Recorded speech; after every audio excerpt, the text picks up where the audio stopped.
Hey everyone, and welcome back for another deep dive with us. Today we're going to be exploring a relationship that's really changing the world as we know it. Mm. The partnership between China and Africa. Yeah, It's a topic that's full of potential and a lot of challenges and some really surprising twists. yeah, absolutely. And I think Okay. what makes it so fascinating is we're not just talking about two countries, you know. Right. We're talking about a continent with its own bold vision for the future Yeah. and a global power that's really looking to make its mark. Exactly. And that vision is where Agenda 2063 comes in. Right. It's the African Union's roadmap to transform Africa into a global powerhouse. And it's not just some vague ideas, it's full of like concrete goals. Imagine this. By 2063, a thriving Africa with high-speed rail connecting major cities across the continent, Wow. bustling industries powered by innovation, and a continent that's no longer just reliant on exporting raw materials. Yeah, That's the dream that Agenda 2063 lays out. it's ambitious. It is. But what's really caught my eye is how China fits into all of this.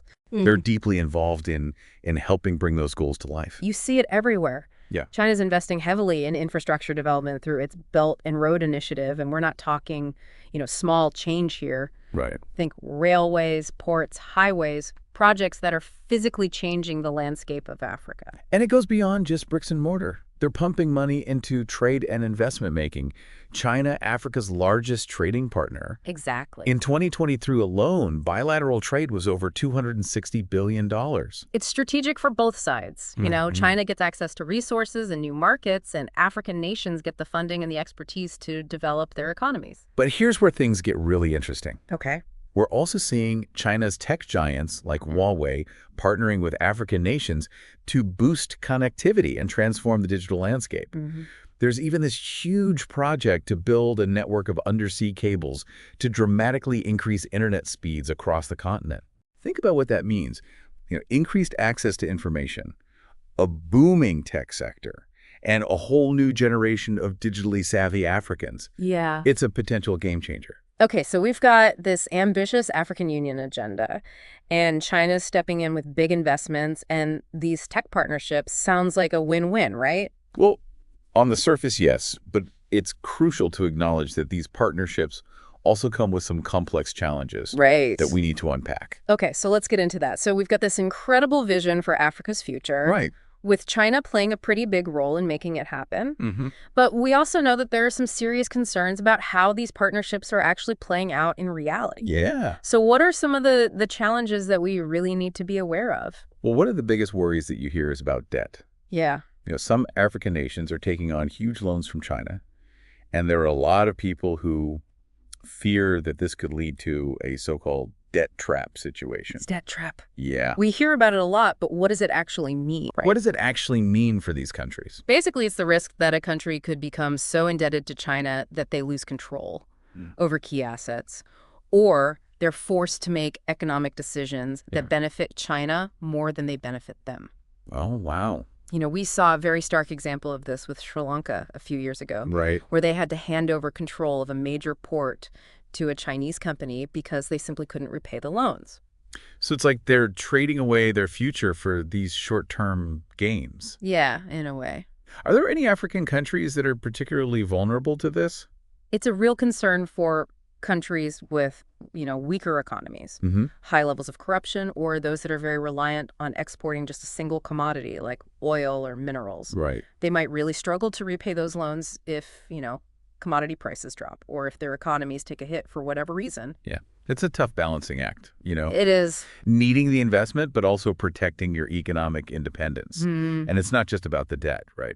No, it's not. There are concerns about how these partnerships are impacting development within Africa itself. Absolutely. There's a worry that some of these agreements aren't as fair as they could be, Okay. and that Africa isn't really reaping the full benefits of its own resources. What do you mean? Well, for example, we see a lot of raw materials being extracted in Africa and then shipped off to China, with very little processing or manufacturing happening in Africa. So instead of creating jobs and building up their local industries, they're basically exporting those opportunities along with the raw materials. Exactly. And that can actually create a cycle of dependency Right. rather than really fostering sustainable growth. Yeah.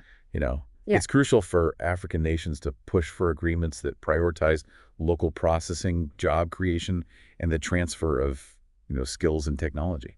Okay, so we've talked about the debt concerns and the need for these fairer partnerships. But what about this idea that some of these deals could actually compromise a country's sovereignty? That's a real concern, too. You have to think about what happens if a country can't repay its loan. Right. China might gain leverage over strategic assets like ports or railways, or they might be able to influence key policy decisions within that country.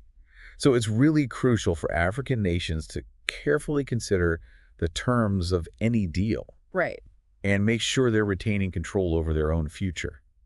So it sounds like there's a real risk of repeating some of the mistakes of colonialism if these partnerships aren't managed carefully. Potentially, yes. But I'm also curious, are there any countries that are doing this well? Oh, absolutely. Are there any success stories we Yeah. can learn from? There are definitely African nations that are leveraging Chinese investment strategically. Okay. They're negotiating pretty favorable terms, and they're prioritizing projects that align with their own development goals. So they're being proactive and not just taking whatever's offered. Exactly. Can you give us an example? Sure. Well, Rwanda is often cited as a good model for how to engage with China effectively. Oh. They've been very strategic in attracting Chinese investment, particularly in infrastructure and manufacturing. But they've also made sure to prioritize skills development and technology transfer. They're not just looking for quick wins. They're thinking about the long-term benefits for their people and their economy as a whole. So they're using this partnership to build a stronger and more self-reliant Rwanda. That's the idea. What can other countries learn from their approach? Well, I think transparency is key. Okay. Negotiations need to be open and accountable, and the terms of any deal need to be very clear and fair for both sides. It's also really important to prioritize projects that are environmentally sustainable and that create jobs for local communities. It's not just about the bottom line. Right. It's about creating a better future for everyone involved. It sounds like a lot of this comes down to strong leadership and having a clear vision Yeah. for what you want to achieve as a country. Absolutely. African nations can't just be passive recipients of aid or investment. Right. They need to be active participants in shaping their own development. Exactly. It's about having agency, setting priorities and making sure that these partnerships truly serve Africa's long-term interests, not just the interests of external powers. So we've looked at the risks and we've seen that there are some success stories out there. But where does this leave us overall? Right. Is China's involvement in Africa ultimately a positive force, or is it something we should be worried about? I don't think it's simple as good or bad. The reality's much more nuanced than that. Okay. There's no question that China's investment has the potential to be transformative, especially in terms of infrastructure development. Right.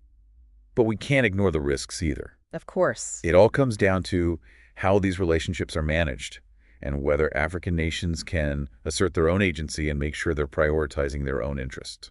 It feels like this story is still unfolding. Oh, absolutely. We're at a pivotal moment where the choices made today will have lasting consequences for Africa and for the world. You're right. It's a very dynamic situation, and it's really important to stay informed and keep asking these critical questions. We've been talking about this China-Africa partnership, exploring the potential, the challenges, how individual nations are kind of navigating this complex landscape.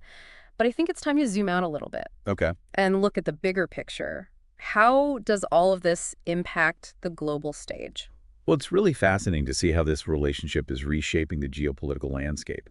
For decades, Western powers have been the dominant players in Africa, but China's emergence as this major economic and political force is really shifting that balance of power. It's like we're seeing a new kind of great power competition playing out in Africa with the U.S. and Europe and China all vying for influence. And African nations are actually finding themselves in a very unique position. Yeah. This competition gives them more options and more leverage. How so? Well, they can play one power off against another. Oh, I see. To negotiate better deals and more favorable terms. So instead of being dependent on one single country for aid or investment, they have the opportunity to diversify their partnerships. Exactly. And chart a more independent course. It's a huge opportunity for African nations to really shape their own destinies.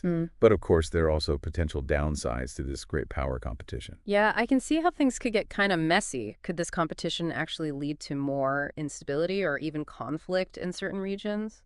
It's definitely a risk if things aren't managed very carefully. Right. We've already seen tensions rise in certain areas as these global powers jostle for position. And it's not just about economic interests. There are also ideological differences at play. That's right. China's model of state-led development and its approach to human rights sometimes clash with the values promoted by Western democracies. It creates a real dilemma for African nations. They have to balance their economic interests with their political values.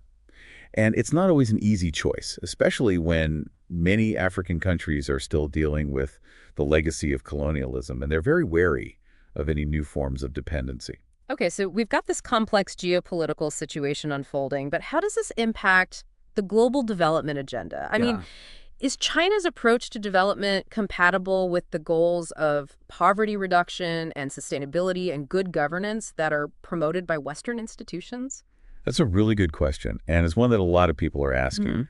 And there are no easy answers. Yeah. China's development model is often criticized for lacking transparency and for prioritizing economic growth over social and environmental concerns. So you hear a lot of concerns about projects displacing communities, damaging ecosystems, and even contributing to climate change. But on the other hand, some people argue that China's approach is more pragmatic and less tied to those Western ideas of conditionality.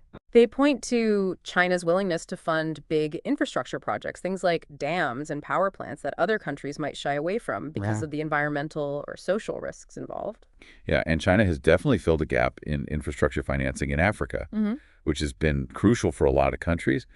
But the question remains, is this investment truly sustainable? And does it really benefit local communities in the long run?